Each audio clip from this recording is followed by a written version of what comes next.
គ្នាកំពុងដើររក server ដែលអាចលេងជាមួយគ្នាបានឬក៏ជា SMP មែនអត់អញ្ចឹងខ្ញុំសូមណែនាំ server នេះមួយអ្នកគ្នាមើលទាំងអស់គ្នា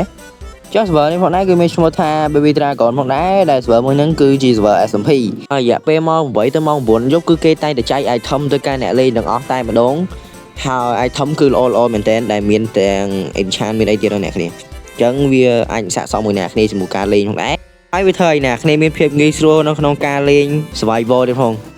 អូខេអញ្ចឹងចំពោះអាទុកនេះគឺជា night mode ផងដែរនៅពេលអ្នកគ្នាប៉ះទៅគឺវា enable disable អញ្ចឹងបើវា enable គឺយំឡើងគឺវាមើលទៅដូចភ្លឺអញ្ចឹងអ្នកគ្នាយល់ហើយហើយចំពោះអា land spawn នេះវិញគឺជាកន្លែងដែលយើងសែវហ្នឹងឯងអញ្ចឹងតើយើងចូលលេងសិនអញ្ចឹងរបៀបចូលលេងហ្នឹងគឺយើងមកកន្លែង NPC ហ្នឹងមកដែរហើយនេះជា overworld ដែលយើងត្រូវចូលហ្នឹងហើយយើងចូលមកយើងត្រូវកាប់ឈើកាប់អីយ៉ាងទៅលេតពេលហ្នឹងមកដែរខ្ញុំនឹងប្រាប់ comment អ្នកគ្នាខ្លះអញ្ចឹងបើសិនជាអ្នកគ្នាចង់មកកន្លែងដើមវិញអ្នកគ្នាចុច slash spawn មកហើយអ្នកគ្នាចុច enter ទៅអូខេឥឡូវវាបានមកដល់កន្លែងណាវិញហើយយើងទៅគេមកប្រាប់បន្តទៀត Post starter នេះវិញតើខ្ញុំចាំគឺជាកន្លែងដែលយើងអាចយក item បានមើល item ខ្ញុំទៅគឺខ្ញុំចុចកន្លែងហ្នឹងឡើងចង់10ដងអីចឹងវាបានច្រើនយ៉ាងឯង Not even close baby Technoblade never dies Technoblade តើឥឡូវយើងធ្វើការចូល over spawn នេះអ្នកគ្នាដើម្បីចូលទៅមើលថាខ្ញុំធ្វើបានអីខ្លះចឹងអ្នកគ្នាណាចង់លេងមួយខ្ញុំអីអាចមកចូលក្នុង server នេះបាន